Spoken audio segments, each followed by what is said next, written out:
Hey everybody, welcome back. David with Coffee Talk live here on Coffee Talk Live at Coffee Talk Live on YouTube, and also on Prepper University on YouTube, and also on fistfulofradio.com, fistfulofradio.com. And for those of you who can see, here's Daniel. Usually you see his sister, Dusty. Today I've got Daniel keeping me company for a little bit. And in a moment here, we're going to be delving into the news. I did do an update today on the YouTube about the Stray Cat GoFundMe project and how that's going. Thank you again, everybody who has participated in that. It's been very helpful. It means a lot to all of us. I see Dragon is here this afternoon. Afternoon where I am, Eastern Standard Time. It's 2 p.m. Eastern Standard Time right now. Urban is here, says happy Thursday. Savage Lee says they're the first thumbs up. Well, I appreciate it. Again, rumor has it helps with the algorithm. I don't believe that, but I appreciate it. And Helter says I can be seen and heard. And then Savage reminds us to love your AR or AR-15s, America. I'm more of a Kalashnikov man myself, but absolutely, why not? Let me see, take another look at Daniel here. How you doing, buddy? He's a really calm animal as well, just like his sister. And again, we'll give a few moments to allow for people to get in to the chat. And as always, I will read as many of the comments as I can for those of you who are listening and not watching, so that you can understand the conversation better. I'll do that for you. I do not mind, but give people an opportunity to pop in here, and then we can get going with the news. I don't know how many people are still getting their notifications or not, because that's always a big issue on YouTube, is whether or not notifications are coming through. There's also a few other things that I will hit on before I get started with the news. I've had a couple of questions that I can go ahead and answer. You want to get down, buddy? Here you go. Well, Daniel wants to get down. That's fine. There's Monkey. Monkey has joined us. Thanks for popping in this afternoon. You just missed. You might have seen Daniel, actually. He's still here on the desk. There he is. He just doesn't want me scratching on him anymore, and that's fine. But a couple of things here. I had a question about feline AIDS, which I'll address here in a moment, because that comes up in the update on the GoFundMe project. I found my shot record. I know there was a couple of people that were curious about that. And I also had a question about FritoLay. Monkey says he saw Daniel. And of course, if you're on Fistful of Radio and you're listening and you don't know what what they're looking at, you can always find me on YouTube, and it should be at Coffee Talk Live. Should be the moniker for finding me on YouTube, because it can be a little bit difficult. They oppress the channel. Stacy is here. Thanks for joining us, Stacy. I have a sticker for Fistful of Radio. This is Fistful of Radio, and it looks like you will be able to find me on Fistful of Radio every day, Monday through Friday at 4 p.m. Eastern Standard Time. I think that's correct. Monday through Thursday. Let me fix that. Monday through Thursday at 4 p.m. So please do check it out. It helps. And of course, take a look at some of the other programming that they have. You may find something interesting. H12 is here, as well as Preparedness Veteran has joined us today. And I guess I will go ahead and get going here. I'll save a couple of the, should I save the comments, or should I just go ahead? Let me get this open as I pull up my little information grid, if you will, of interesting topics to discuss. Interesting topics to discuss. And here is Nostalgic. Nostalgic Pod Blast is here. Glad you could join us today. I will get started with the question about feline AIDS, because this comes up out of the update that I just did for the Stray Cat GoFundMe project. And I had mentioned that one of our sickest cats, the two of them are Hobo and Dad. That's their names. They're the sickest ones. And that Hobo has feline AIDS. And the person had expressed concern and said, hey, what, is he not a threat to the other cats? Basically, this is the essential question. And the short answer is no. AIDS in cats, feline AIDS, does not work the same way as it does with human beings.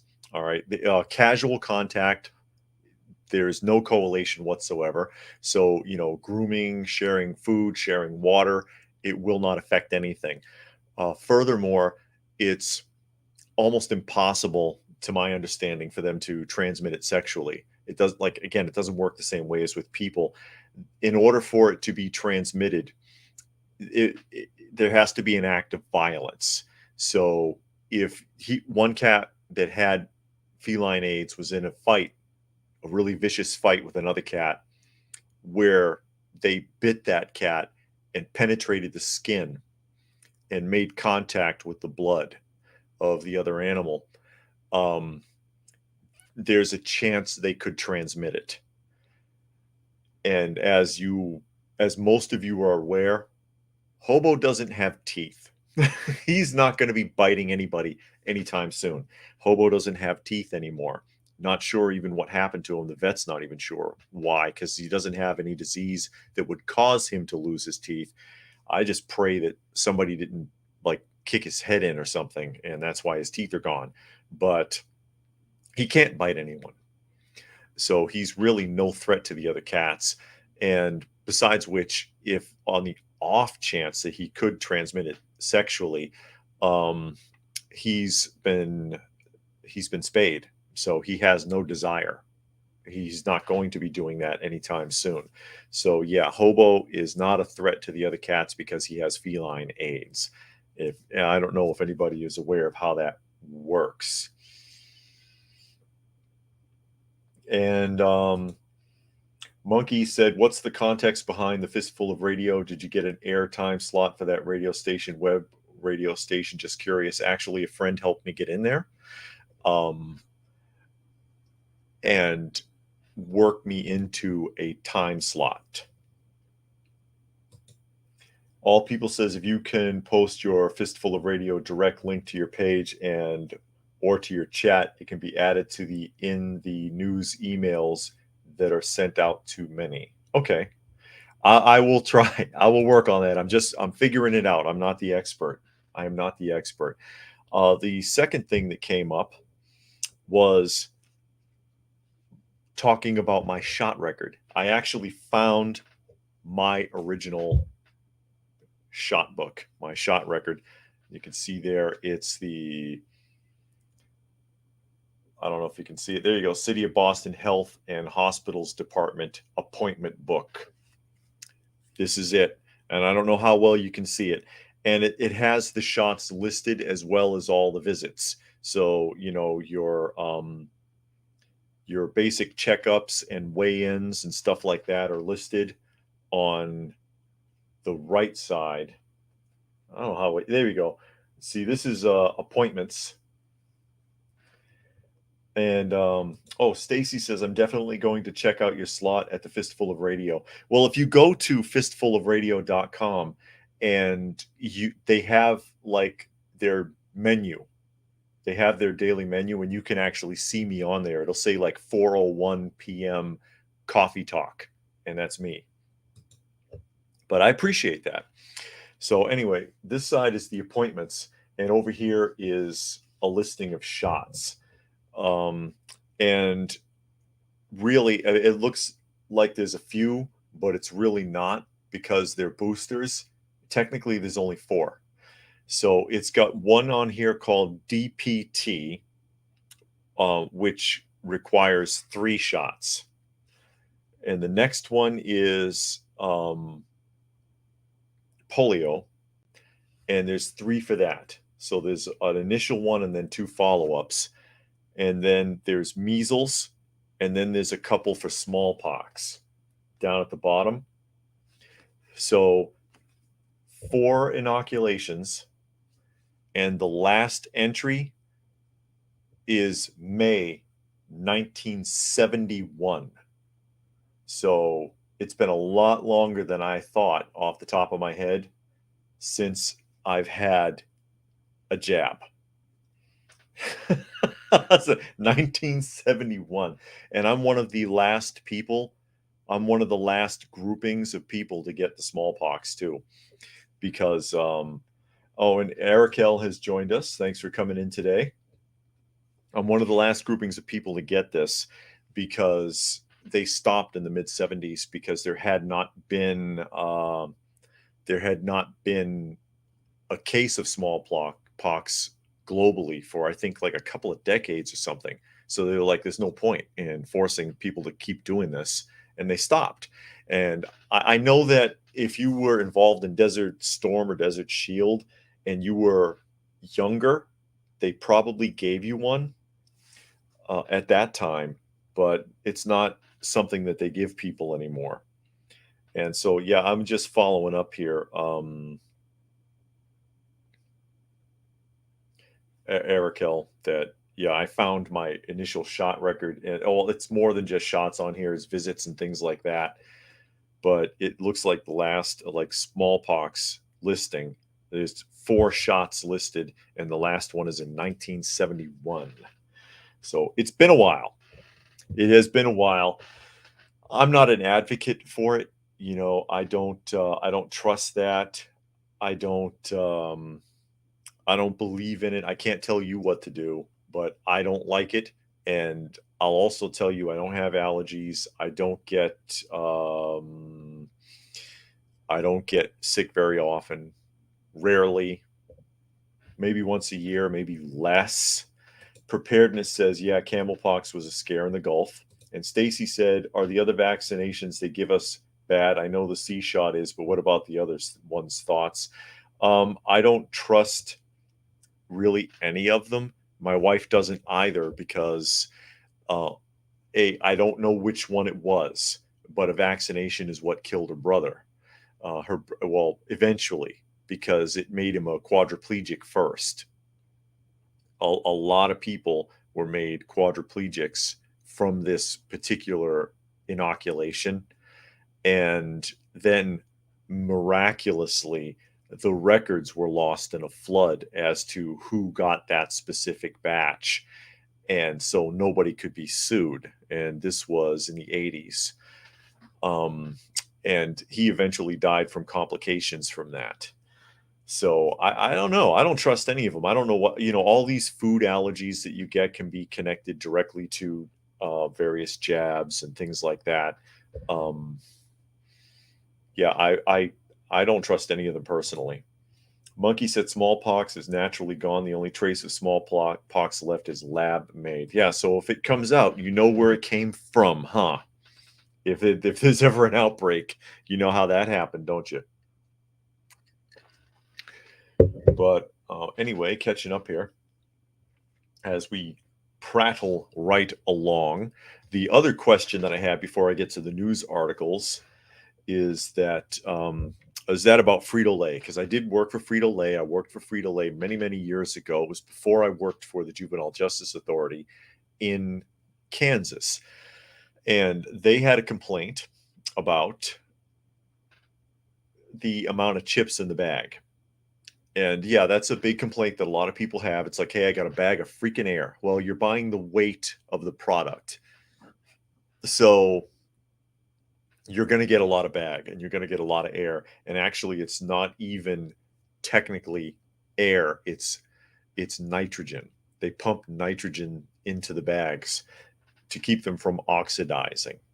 So it takes a lot longer for them to get stale with nitrogen than it does with just regular air inside the bags.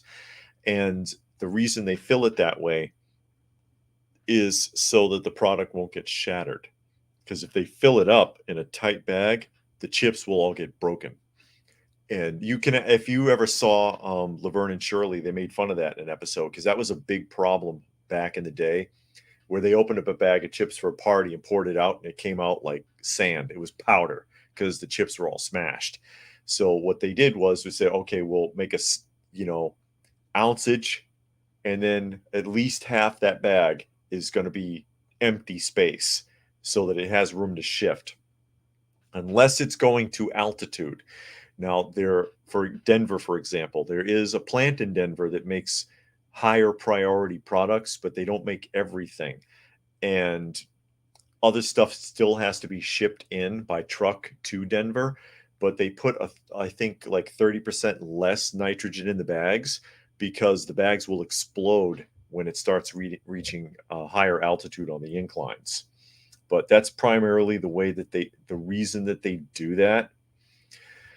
And I know, and they make the bag big too, because they know it looks like you're getting more, but you rarely also get a bag that's transparent anymore, that has like a cellophane window on it so that you can't see that.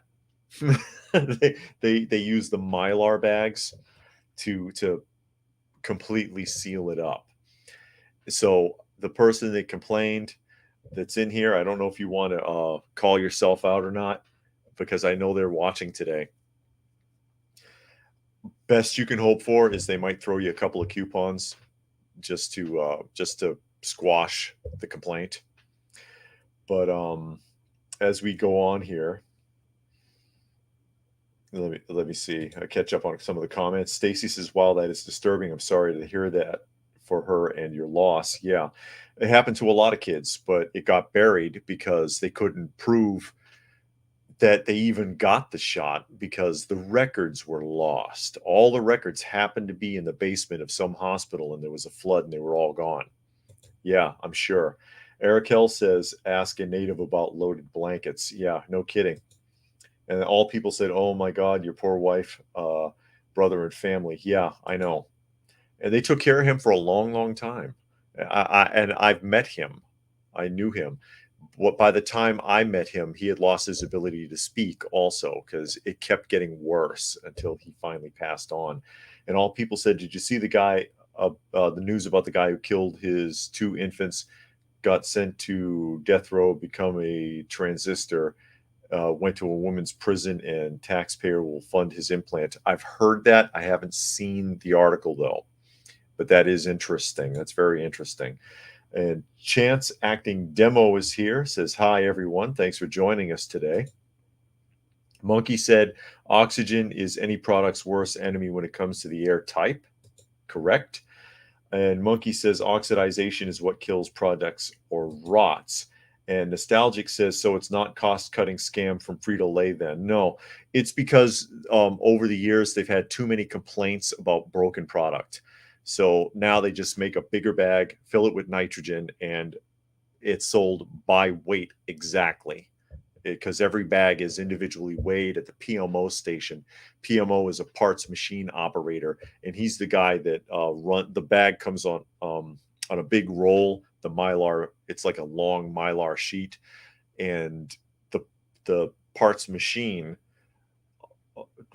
wraps the sheet and heat seals one end. Like if you look on the back of the back of the back of the bag, I'm saying it backwards, there's a line that with a waviness to it. That's a heat seal. And the chips are weighed, dumped in there. It's pumped full of nitrogen, and then the top is heat sealed. And by the way, the bags, those Mylar bags, cost more than the chips to the company. And yeah, Nostalgic admits it. It says, "It was me. It was me."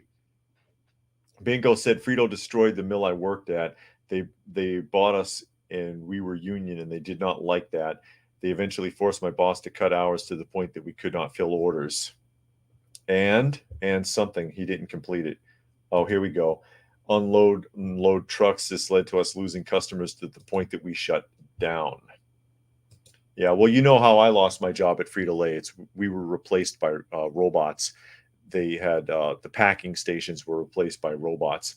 Nostalgic said my bag of Tostitos was 1/3 full and it cost $5.29. Yeah, it's not cheap stuff. It is not cheap stuff. Monkey says, like the Statue of Liberty was originally the color of copper. Yeah, brown like copper and oxidized and made it green. Correct. That is correct. Now we will start digging into some of these news stories that are interesting. I think they're interesting. Maybe you will too. Let's find out, shall we? And this first one comes from Verify.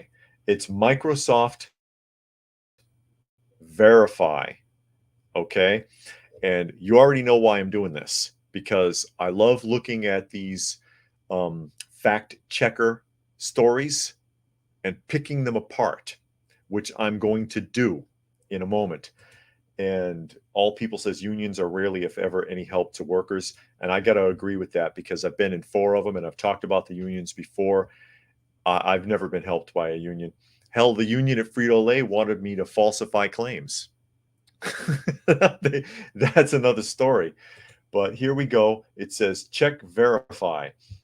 Claims about Illinois allowing illegal immigrants to become police officers are misleading. Are you being misled, people? Of course you are, by the media all the time. In late July, Democratic Illinois Governor J.B. Pritzker signed a bill into law that permits people who are not U.S. citizens to apply for jobs as police officers. The law is garnering controversy online. Several posts, including one from Florida Governor and presidential candidate Ron DeSantis, claimed that the new Illinois law allows illegal immigrants to become police officers in the state.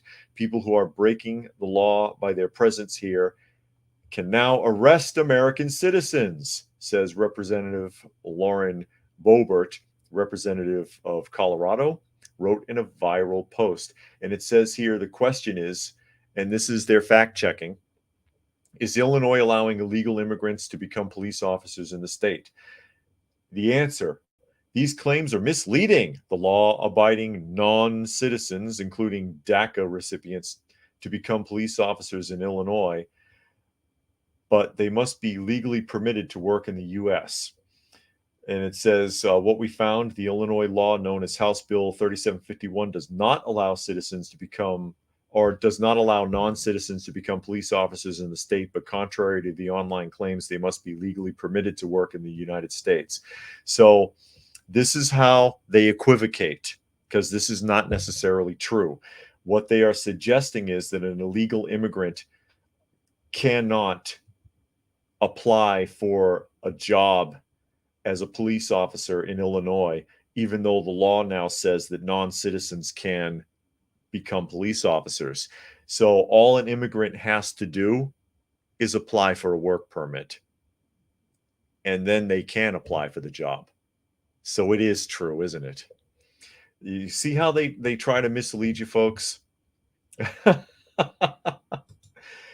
Bingo says that mill was opened in 1903 and it was in operation for more than 100 years. Wow. And All People says, misleading is not the same thing as inaccurate, right? Yeah. And Dragon says, our country is slipping so fast under this administration now, even people who don't even have the authority to perform as citizens arrest will now have the power to lawfully arrest a U.S. citizen. Yeah.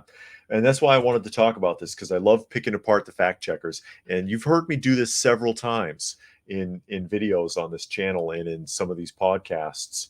So they're saying it's false because technically an illegal immigrant can't come across the border and say, hey, I want to apply to be a policeman.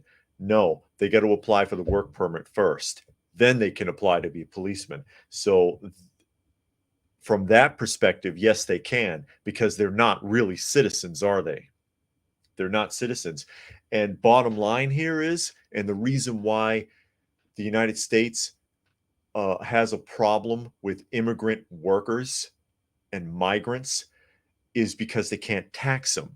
But if you apply for a work permit as an illegal, yeah, then you can be taxed. Now you can have the job. So it's a moot point. So they're saying it's not true because it's misleading, because uh, non-citizens, including DACA recipients, I'll read it again, to become police officers in Illinois, they must be legally permitted to work in the U.S., and that's all it takes.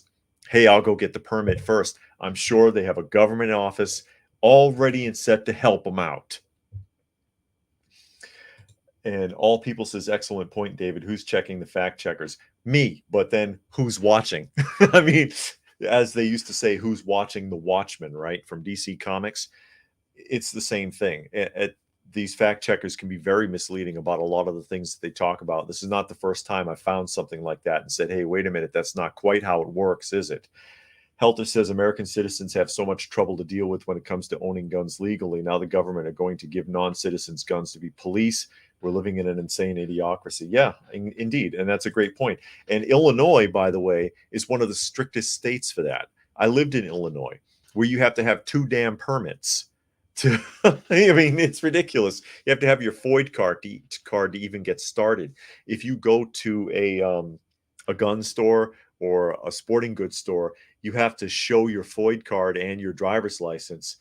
And if the other card, if you have it, before they'll even let you touch something to look at it in the store. It's crazy. And then there's on top of the Brady bill, there's a waiting period. You got to wait a few days before you can pick it up after you pay for it. And like, if I'm going to do something illegal or stupid, I don't mind waiting an extra few days. You know what I mean? It's not an emergency if I've got some premeditated concept of causing someone harm. It doesn't make sense. And then if you don't have that FOID card, you can get in major trouble. Because I took classes in Illinois for their carry permits and things like that. And it's taught by a police officer who warns you always, always. He says, even if you have someone in your household who doesn't have a permit, make them get one, because they'll be held liable if something goes wrong. And he gave an example of, okay, let's say you went to the range and went target practice. You were shooting, you had a box of ammo that you forgot and left in your car. Your wife borrows your car, gets pulled over. They find that box of ammo and she doesn't have her own FOID card, at least, something. Then it's a charge for every bullet in the box. And it's a felony charge. The Illinois laws are insane. But yeah, you know what? Let's let illegals join the police force in Illinois. How about you hire your own citizens? How about that? Why don't you try doing that for a change? That's insane. That's insulting. It's insulting to true citizens, and it's insulting to people who legally came to this country and earned their citizenship as well. Everything about that bothers me. Everything about that bothers me. Now, this is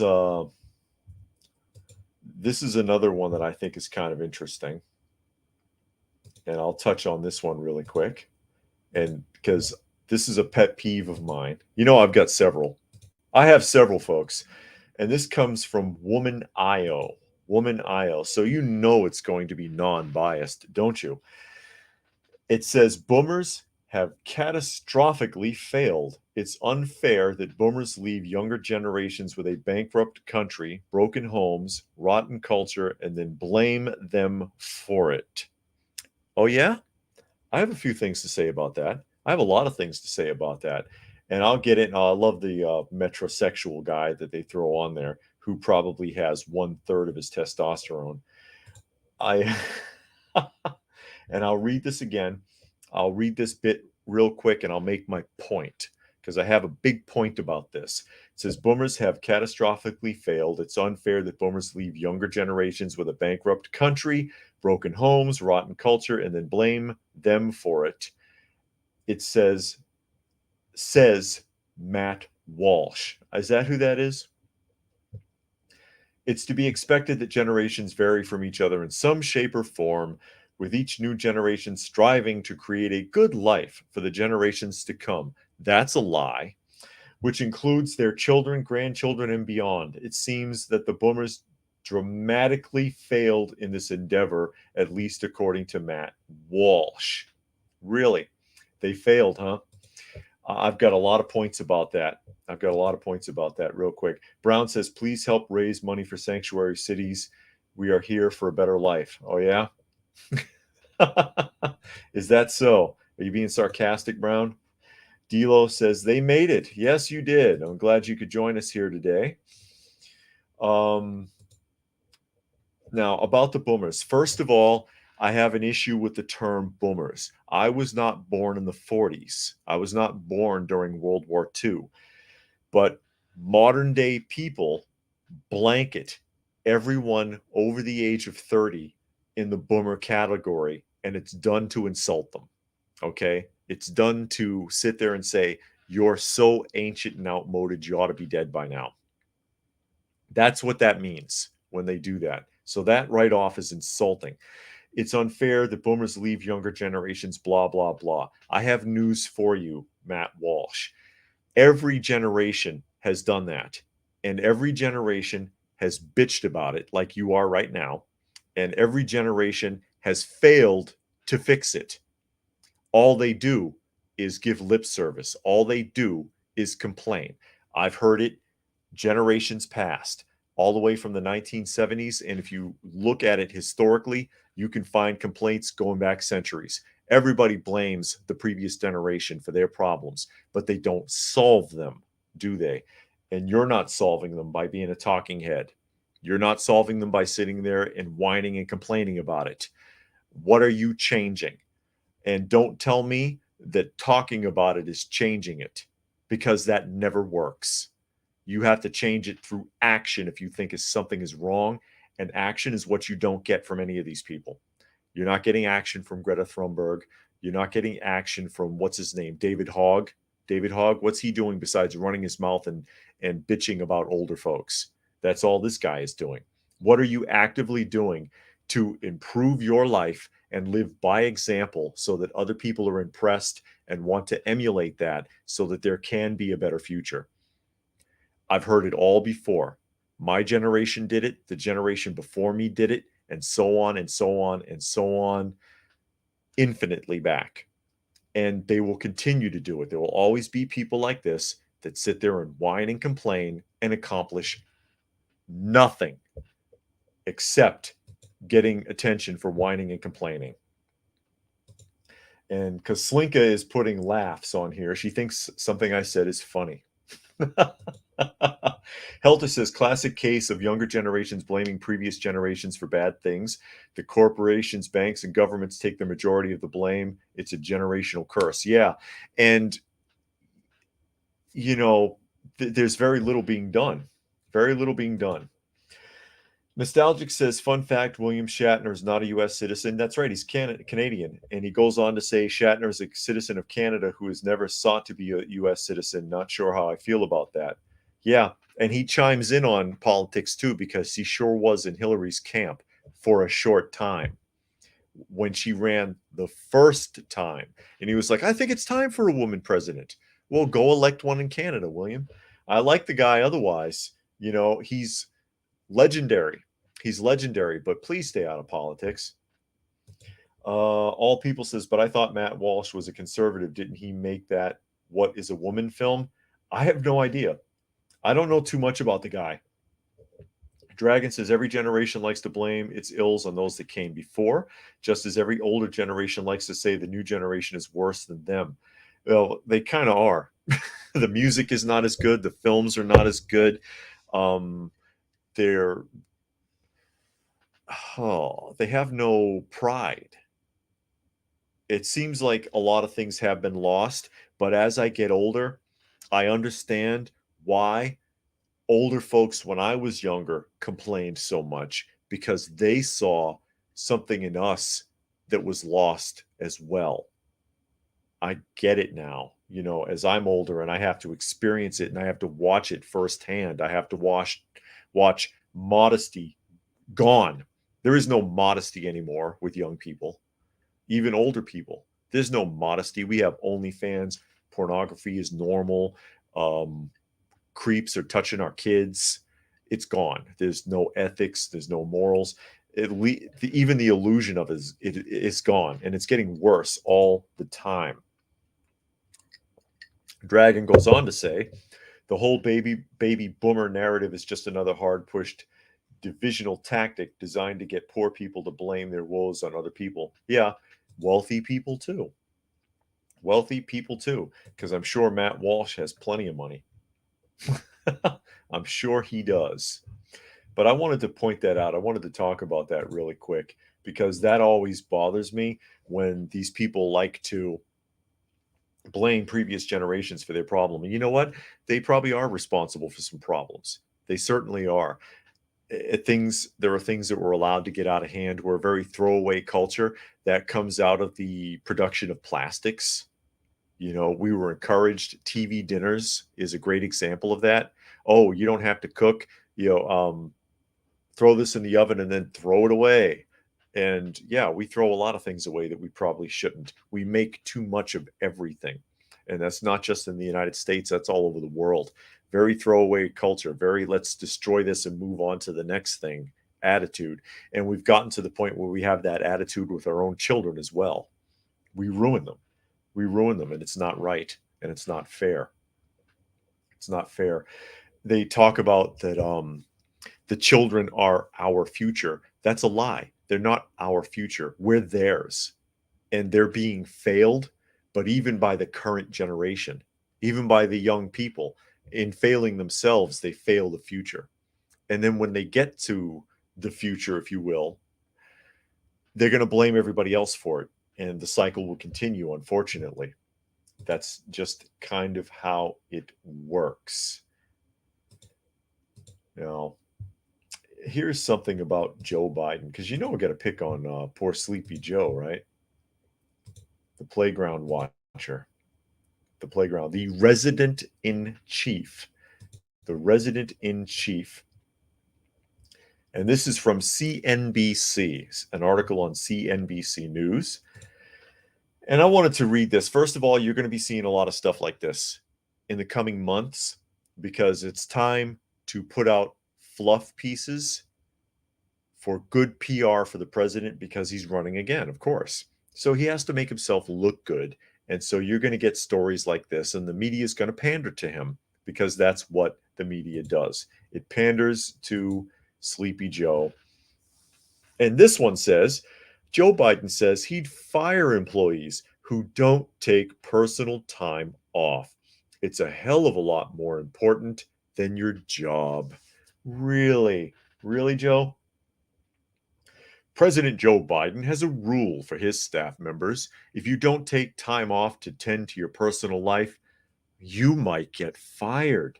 Biden delved into the rule, which he developed as a U.S. senator, on a recent episode of Life Coach and former monk Jay Shetty's On Purpose podcast. It started with one particular staffer whose knowledge of an upcoming Supreme Court hearing was invaluable because he's the guy who knew all the details, Biden said. Upon learning that the staffer was having trouble at home, Biden told him to skip the Supreme Court hearing. When the staffer insisted on staying, Biden put his foot down and said, I told him, go home, go home. And you know why? Because I would go home, Biden explained. I have 1,000 bosses, but ultimately only one me. I know when I had a crisis at home, raising the boys, I went home. Recalling another instance where he was made aware of an employee's troubles at home, Biden said, if you don't go home, I'm going to fire you. Go home. Your relationship is a hell of a lot more important than whatever you're doing for me. So that's a rule we have. Not a joke. He says that a lot, doesn't he? Not a joke. This is a joke. Go home because I would. Has this guy ever put in a 40-hour week his entire life? And has he ever? And I'm going to chime in on this in a second. Let me catch up some of the comments. DIY says, I think a big war or downfall will be good in a way because all the ones who cause this decay in our society will perish because they're weak. Well, but the ones who are in charge of it will be protected and will not do the fighting, and they won't pay for it either. So they'll still be there stirring things up after the war is over. Preparedness says, isn't there a fit for president test or standard? There should be. And Monkey says, yup, it's that time, especially seeing my state's election on issue number 1, which will increase passing bills from 50% plus 1 to 60. And Nature Nerd says, if we want to really reduce waste, products need to be designed to be easy to repair. Also, products should be made to be durable, like the appliances of the past. Yeah, they did make them a lot more durable than they do now. A flat screen TV is way cheaper than the old cathode ray tube televisions that we grew up with. But those tube TVs, if you find one, they still work. These flat screens die after a couple of years. They're cheaper, but you end up throwing them away. And there's a lot of components in there that don't belong in the dump. Monkey says, and instead of needing 44 county signatures, you would need 88 counties signatures if passed. Interesting. For adding stuff to ballots, they go on to say. So this guy, I mean, total hypocrite, I think. I doubt he said that to anybody. I doubt it. I'm sure this is a fluff piece. And it goes all the way back to George Washington with he chopped down the cherry tree and confessed, which was a fluff piece. That was a news article, BS article, designed to make him look honest. Seriously, look it up. And that's all this is just, oh, let's make Joe look good. Oh, he'll fire a staff if they don't take care of things at home. It's kind of like how when he was running for president this last time around, before he won, ? He had said in one of his speeches that there would be no bullying allowed. He was implying that Trump was a bully to people. And Trump, to be honest, he's arrogant and he's rambunctious, and I can see him being a bully. Sure. But Biden pretends not to be and is. He was like, oh, I won't tolerate bullying. If I catch you bullying anybody or pushing anyone around in my administration, you're fired. You're fired on the spot. Not kidding. Because again, he likes to say that. But ask anybody who's worked with this guy. He's a bully. He pushes people around. He threatens them. He intimidates them. He yells at people. He cusses at people. He is the bully. So I'm supposed to believe this. I'm supposed to believe that, oh, he's so concerned for his employees. Oh, no, don't go to the Supreme Court hearing. Go home. Take care of your wife. Sure, Joe. I believe you. Monkey says Biden barely needs to do anything for being seen as good when the media is on your side. Unlike Trump, where the media wrote everything negative. That's true. Because that, again, I brought it up that one time where he was being cautious walking down the incline. Where was he? Annapolis? It had been raining and it was slippery. And he told the guy, he's like, hey, watch out. You know, I've got leather shoes. I don't want to fall here. And they were like, oh, he's walking all slow. Something's wrong with him. How many times has Joe fallen down? And the media's like, oh, they want to blame. We'll blame the bike. We'll blame the sandbag. We'll blame the carpet on the steps. That's what happened to it. Well, Stuart is here. Stuart has joined us today. Thanks for popping in. Nostalgic says, did you cover John Kerry's daughter being appointed a high-level position with the World Health Organization despite having no experience? No, I did not talk about that. I did not talk about that. Nepotism, anyone? Nepotism, that's what these people do. I mean, Hunter didn't have any experience when he got those appointments in the Ukraine, did he? He didn't know what the hell he was doing. John Boy is here. He says hello to all. Thanks for popping in today, John Boy. We were just talking about Biden pretending to be a nice guy by saying that he will fire you if you don't take time for yourself and take care of your family. A man who probably has never worked a full 40-hour week in his entire life. He wouldn't know what to do with himself. He'd probably curl up in a ball and cry real tears. And here's another fluff piece coming up for you. Another fluff piece courtesy of Joe Biden, because we have two today. This guy's crazy. And this comes from the Daily Caller, if you want to find the article. The Daily Caller, it says Biden reportedly wants to meet the granddaughter he previously refused to acknowledge existed. And I'm sure most of you know that story, that he actually has 7 grandchildren, not 6. And Bully Biden had threatened people not to ever mention that there were more than 6 grandchildren, because there is one that is illegitimate. and it keeps coming up in the media, and they've been throwing it out there. So now he wants to fix it. Why? Because he has to look good in the media. He has to be sweet old Uncle Joe, sweet old Uncle Joe. You know what that makes me think of actually is Joseph Stalin, because Joseph Stalin's nickname was Uncle Joe. I think we ought to call him Uncle Joe. Preparedness says, I bet he does. Sure, he does, because it'll look good on camera.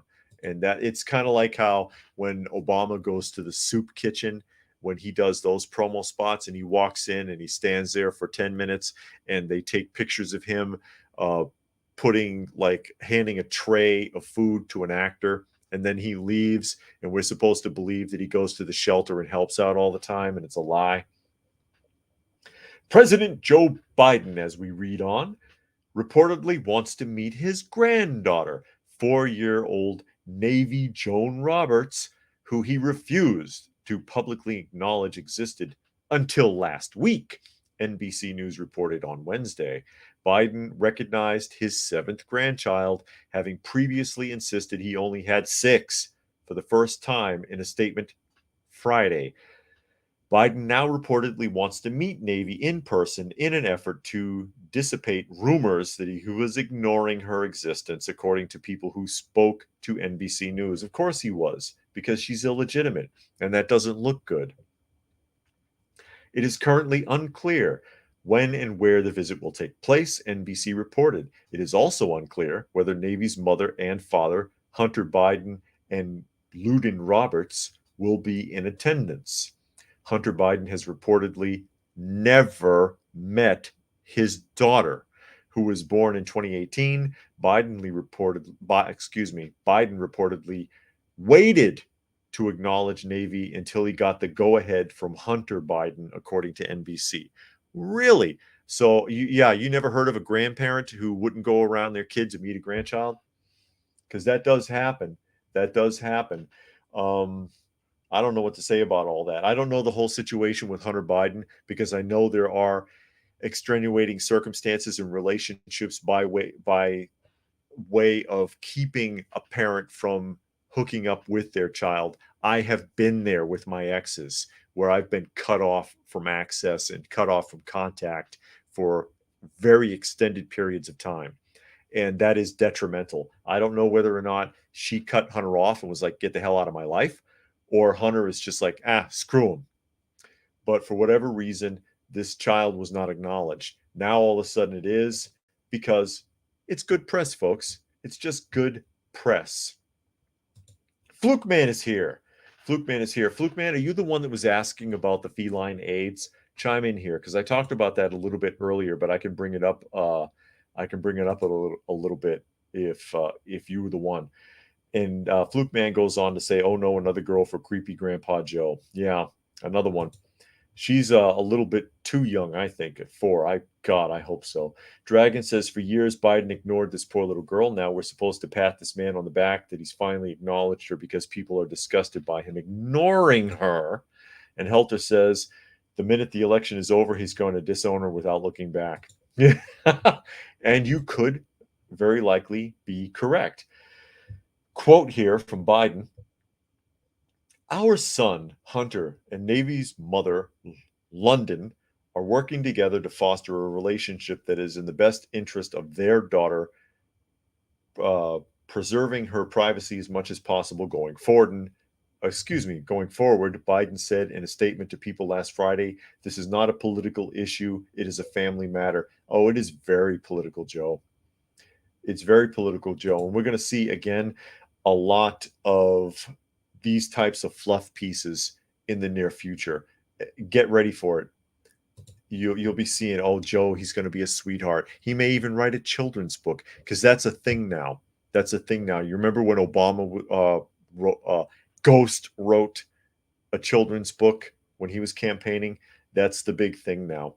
Fluke Man says, yes, that was me that mentioned the feline AIDS. And I'll answer it in the comments section on the video, but I'll also tell you here, he's not a threat. It doesn't work the same way that, and for those of you who weren't here when I talked about it, feline AIDS doesn't work the same way as it does with human AIDS. It's an immunodeficiency syndrome, but they call it AIDS because it's an immunodeficiency syndrome. So if he gets sick, it's really bad. It could even be life-threatening if he gets sick. Otherwise, he's fine. But as far as transmitting it, it's really kind of unheard of to transmit it sexually with cats, and it can't be transmitted casually. So if he licks on somebody grooming them, or if he shares water or food, they're not going to catch it. Typically, it's transmitted through violence. So if he gets into a big fight and he's biting the other cat and his teeth break the skin, there's a chance that it could be transmitted to that other cat. But as most of you who are familiar with the channel and remember Hobo, you know Hobo doesn't have teeth. So his only basic method of transmission, he does not have. He can't bite anybody. So hopefully that answers your question. And Brando says, who cares about Hunter Biden? He's not a president, but there is a former president under indictment, but I'm sure as a right-wing hack claiming to be a fair independent, you're not going to talk about that. Talk about what? Trump and being indicted? Yeah, and he won't get jail time. And if you're looking to troll, you found the wrong place. Just saying. All People says the older little Navy gets, the more, Joe will desire to be around that poor child. Yikes. And Monkey says, can't wait for an article that mentions Uncle Joe saved a cat from a tree or some dumb crap like that. Yeah, could be. And, I'm not here to promote or denounce Trump. We're not talking about Donald Trump right now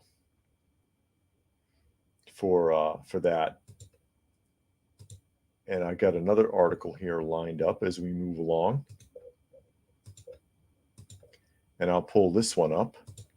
And this one is about St. George. St. George. You remember St. George, don't you? Oh, did I close it? I think I closed it by accident. If you'll just bear with me for a moment, ladies and gentlemen. Bear with me for a moment here as I move along for the article about St. George. You know who St. George is, don't you?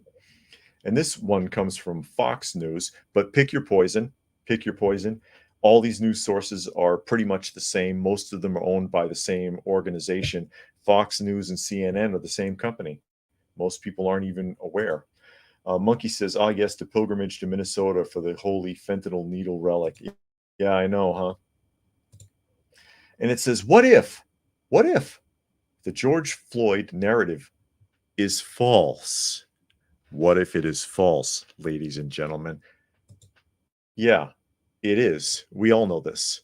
Everybody knows this. Even people who support St. George know that it's false. But if they're going to gain something from it, they're going to go along with it, aren't they? They're going to go along with it, aren't they? That's how it works. It says the death of George Floyd here in Minnesota sparked a burst of lawlessness. Just a burst, huh? Not just in Minnesota, but across the country. When the riots ended, the country began a years-long examination of race relations not seen since the end of the civil rights era in the 1960s. Much of that conversation centered on the criminal justice system, and specifically the widely accepted narrative that the system is rigged against Black people at every stage. While some of this national reckoning on race has been helpful, has it? What's been helpful? Somebody explain that. I'll read it if you can explain it. Activists have used Floyd's death to push forward an entire movement on diversity, equity, and inclusion that has gone beyond the criminal justice system and infiltrated schools, corporations, and every aspect of society, all based on the narrative that the system is biased against Blacks. What if that narrative was false? It was false. In 2021, for the first time, the Minnesota Bureau of Criminal Apprehension began documenting the race of criminal offenders in all crimes reported in the state, using the 911 calls as the starting point instead of the arresting officers. The unique ability to focus on analysis of race-based criminal justice system performance on offenders rather than on per capita data sets of uninvolved law-abiding citizens. The difference is significant given 98% of whites and 85% of black Minnesotans are law abiding. Okay. In our new report titled Dispelling the Myth of Unwarranted Racial Disparities in Minnesota's Criminal Justice System, Center of the American Experiment is one of the first to use this new data set in an analysis of Minnesota's criminal justice system. Offender data and other traditional data sets were used in an analysis which compared white and black adult offenders as they moved through Minnesota's criminal justice system in 2021. So what's the point? It says the analysis found that contrary to the established narrative, Minnesota's criminal justice system does not create unfair or disparative outcomes for black offenders. In fact, from arrests to charges, sentences, and incarceration, and here it is, white offenders received more certain and more punitive outcomes. So when they actually ran the numbers, they found out white offenders got hit harder in court than black offenders did. Monkey says only thing helpful was pushing a final decision as a business to leave and never look back. No kidding. And Arakel says how many statues were taken down and the bastardization of the real Saint Gregory. It's incredible. It's incredible how that went down, and how some people just want to tear up. You know, they don't care about St. George. They don't care about the Black Lives Matter or any of it, but it was an opportunity to go out and destroy stuff and tear up and act a fool. There are people chomping at the bit for that. They would love the chance. They would love the opportunity. And there you go. There you have it. Oh, I can put on a mask and run out there with my cans of soup and my Molotov cocktails and just tear up and get away with it. Here it comes. Here's my chance. There are people that, you know, they wait their whole lives for a moment like that to pretend like it's Grand Theft Auto in real life. And this afforded them that. I'm willing to bet that a lot of the people who participated in this didn't even believe in it and didn't even care about the cause, if you will. It was just an opportunity to destroy, to steal, to hurt people, to damage property, to cause problems. There are a lot of people that have that in them. People are evil. People are really evil. Preparedness has a lot of agitators out there, more now so with the unchecked illegals flooding into the country. And then All People says George Floyd tale is a myth. He died from drugs, not cops. Yeah, and you remember a couple weeks back, I actually read the autopsy report because we were talking about it. Like the BLM creators, he's a product of post-slavery era, post-1965, that arrived after everything bad was gone. Now, and it has infiltrated a lot of things because there's a lot of places that want to pretend to be political so that people won't attack them. And I've seen this, I forget which hospital it was. They have a big painting of Care Bears with a Black Lives Matter power fist on their chest instead of, you know, the usual like rainbow or flowers or whatever. And this is a public hospital. And I'm like, you know, aren't you supposed to be neutral? My wife took a picture of it. I have to look and see if I have it, and I'll post it. If I haven't already posted it, I may have posted it on Twitter or something like that in the past. But that's the unfortunate reality of it, folks, is that you have all these organizations and companies and other people that will pander to it because they're like, oh, don't come down on me. Look, I'm down. I'm with you guys, honestly. And they're not, and they don't believe in it, and they don't care. But it's important for them to look like they do and look like they're connected and look like they believe in it to protect themselves, giving up a little bit of their integrity for safety, maybe, and then they're not safe because they're still game. People will still go after them. People will still attack them anyways.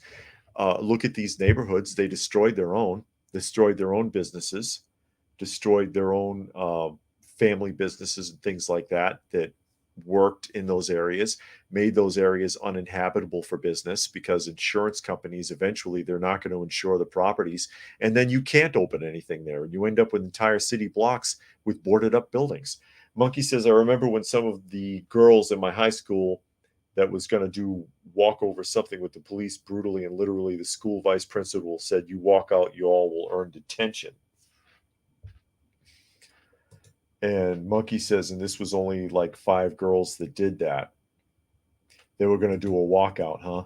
Some of those public schools organized those walkouts, again, to act like they're on board.